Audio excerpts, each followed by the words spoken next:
আসসালামু আলাইকুম, welcome back to my channel Sumi রান্নাঘরে সবাইকে স্বাগতম। তো প্রতিদিনের মতো আজও নিয়ে এলাম নতুন একটা রেসিপি নিয়ে। তো ভিডিওটা না কেটে সম্পূর্ণ দেখার অনুরোধ রইল। তো চলুন বন্ধুরা, আজকে রেসিপিটি শেয়ার করা যাক। তো প্রথমে একটা মিক্সিং বোল নিয়ে নিলাম, তার মধ্যে দিয়ে দিলাম 1.5 বাটি পরিমাণ আটা। তো এখানে আমি ছোটো বাটিটি 1.5 বাটি পরিমাণ আটা দিয়ে দিয়েছি। তারপর দিয়ে দিলাম পরিমাণ মতো লবণ, তারপর দিয়ে দিলাম সামান্য একটু কালো জিরা, তারপর দিয়ে দিলাম সামান্য একটু সোডা দিয়ে খুব ভালো করে উপকরণগুলিকে খুব সুন্দরভাবে হাত দিয়ে মাখিয়ে নেব। তো আমার চ্যানেলে নতুন বন্ধু পুরনো বন্ধু সবাইকে স্বাগতম। তোমাদের জন্য অনেকটা ভালোবাসা। তোমরাও এভাবে আমার পাশে থেকো বন্ধুরা, অবশ্যই আমাকে সাপোর্ট করো। তো খুব ভালো করে অল্প অল্প জল দিয়ে কিন্তু ডোটা তৈরি করে নেব। তো দেখুন, একদম সফট একটা ডো কিন্তু তৈরি করে নিয়েছি। তো জলের পরিমাণটা আপনারা বুঝে দেবেন। ডোটা কিন্তু একদম নরম হলে কিন্তু খেতে ভালো লাগবে না, হাতে লেগে যাবে, বানাতে অসুবিধা হবে। তারপর দিয়ে দিলাম কিছু সয়াবিন তেল দিয়ে খুব ভালো করে ডোটাকে মাখিয়ে এটাকে এক সাইডে রেখে অন্যদিকে একটা স্টাফিং তৈরি করে নেব। তো স্টাফিংয়ের জন্য প্রথমে একটা ফ্রাই প্যান বসিয়ে দিলাম। ফ্রাই প্যানের মধ্যে সামান্য একটু রিফাইন্ড অয়েল দিয়ে দিলাম। তারপর দিয়ে দেব ছোটো সাইজের একটা পেঁয়াজ কুচি, একটা কাঁচা লঙ্কা, আর দিয়ে দেবো একটা টমেটো কুচি দিয়ে খুব ভালো করে উপকরণগুলিকে নাড়াচাড়া করে বেশ কিছুক্ষণ এটাকে রান্না করে নেব। তারপর দিয়ে দেব পরিমাণ মতো সামান্য একটু লবণ। লবণটা দিলে কিন্তু খুব তাড়াতাড়ি কিন্তু নরম হয়ে যাবে, এতে স্টাফিংটা কিন্তু খুব জলদি তৈরি হয়ে যাবে। তো খুব সুন্দরভাবে নাড়াচাড়া করে নেব।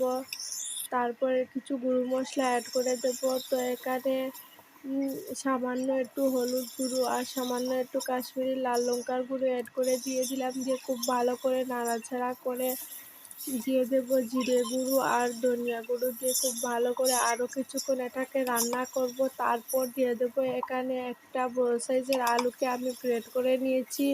আপনারা চাইলে এখানে কাঁচা আলুকে গ্রেট করেও দিতে পারেন। তো এখানে আমি আলুটা সিদ্ধ করে নিয়ে খুব ভালো করে নাড়াচাড়া করে কিন্তু একটা স্টাফিং তৈরি করে নেব। তো এভাবে রান্না করলে কিন্তু শুধু ভাতের সাথেও খাওয়া যায়, রুটি পরোটার সাথেও খেতে ভালো লাগে। তারপর অন্যদিকে যে ডোটা রেখেছিলাম সাইড করে, সেটাকে লেচি কেটে নেব। তো এখানে আমি 4টা লেচি কেটে নেব, দিয়ে খুব সুন্দর করে টিফিন বানিয়ে দেব। অনেক সময় আমাদের করে কিন্তু হাতের কাছে এই উপকরণগুলি থাকে, কিন্তু আমরা বুঝতে পারি না কী রেসিপি তৈরি করব। তো বন্ধুরা, একটু বুদ্ধি কাটিয়ে চটজলদি কিন্তু এভাবে টিফিন বানিয়ে নিতে পারেন। পরিবারের ছোটো থেকে বড় সবাই কিন্তু অনেক বেশি তৃপ্তি করে খাবে। তো একটা লেচি নিয়ে নিলাম, নিয়ে হাতের মধ্যে একটু গুড় পাকিয়ে কিন্তু বেলান দিয়ে খুব সুন্দর করে একটা রুটির মতো বেলে নেব।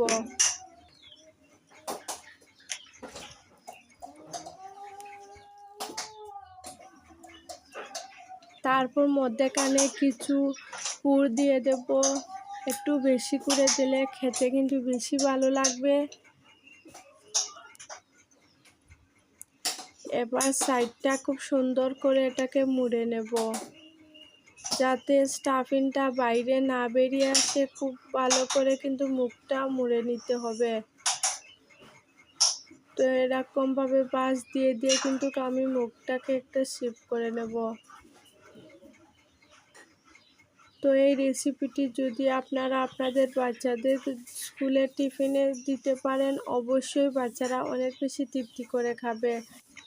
এবার মুড়ে দিয়ে যে বাড়তি অংশটা আছে সেটা কেটে আমি বাদ দিয়ে দেব। দিয়ে খুব ভালো করে হাত দিয়ে এভাবে চেপে দিলে কিন্তু তৈরি হয়ে যাবে টিফিনের রেসিপি। তো রেসিপিগুলি একটু বড় বড় সাইজ করে করব, এতে খেতে বেশি ভালো লাগবে। এভাবে আলু দিয়ে কিন্তু পুর বানিয়ে দিলে অনেক বেশি ভালো লাগে খেতে। তো স্কুলের বাচ্চাদের কিন্তু এই টিফিনটি বানিয়ে দিতে পারেন, বা বড়দের কিন্তু লাঞ্চ বক্সেও দেওয়া যাবে। অনেক সুন্দর একটা রেসিপি এটা। লাঞ্চ কোন আর ডিনার কোন যে কোনো সময় কিন্তু এই রেসিপিটি অনেক বেশি ভালো লাগবে খেতে। তো তো এটাকে সাইড করে আরেকটা টিফিন কিন্তু আপনাদেরকে বানিয়ে দেখাবো। তো সেম প্রসেসেও কিন্তু একটু রুটিটাকে একটু বেলে নেব, তারপর দিয়ে দেব স্টাফিংটা। তো এখানে কিন্তু আমি আটা ময়দা কিছুই ব্যবহার করিনি, এমনিতেই কিন্তু রুটিটা বেলা হয়ে যাচ্ছে। অনেক সুন্দর একটা ডো কিন্তু হয়েছে। আবারও সেম প্রসেসে কিন্তু মুখটা একটু মুড়ে দেব, যাতে স্টাফিংটা বাইরে না আসে। তো খুব সুন্দরভাবে এটাকে মুড়ে দিতে হবে।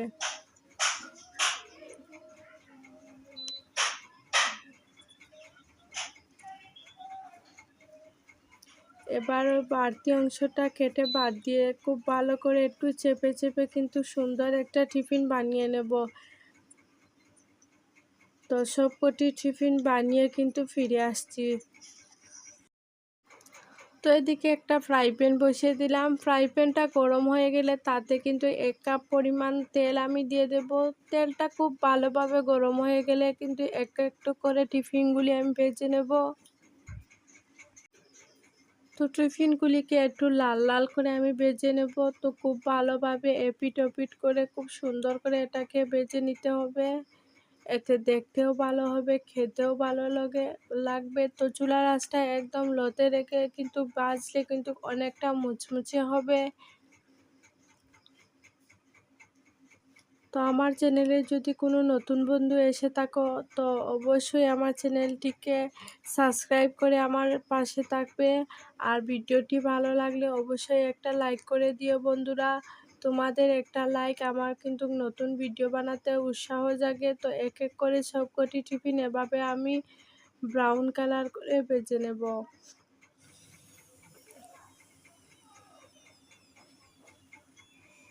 তো দেখুন মাশাআল্লাহ, কালারটা কিন্তু অনেক বেশি সুন্দর হয়েছে, দেখতে অনেক বেশি ভালো ছিল।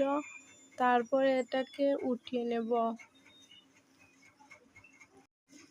তো দেখুন টিফিনগুলি দেখতে কতটা সুন্দর হয়েছে, খেতেও মাশাআল্লাহ অনেক বেশি ভালো ছিল।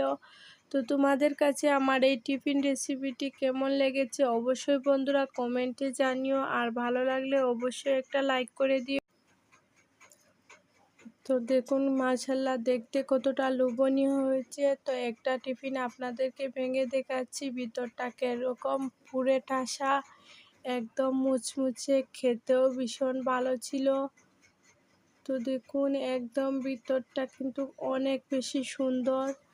যে জিনিসটা দেখতে ভালো লাগে সেই জিনিসটা খেতেও কিন্তু অনেক বেশি সুন্দর হয়। তো রেসিপিটি তোমাদের কাছে কেমন লেগেছে অবশ্যই বন্ধুরা কমেন্টে জানিও তোমাদের কমেন্ট। তো এই টিফিন রেসিপিটি কিন্তু আপনারা টমেটো সস দিয়েও খেতে পারেন বা চিলি সস দিয়েও কিন্তু অনেক বেশি ভালো লাগবে। তো রেসিপিটি ভালো লাগলে অবশ্যই লাইক শেয়ার এন্ড সাবস্ক্রাইব করে দিও। তো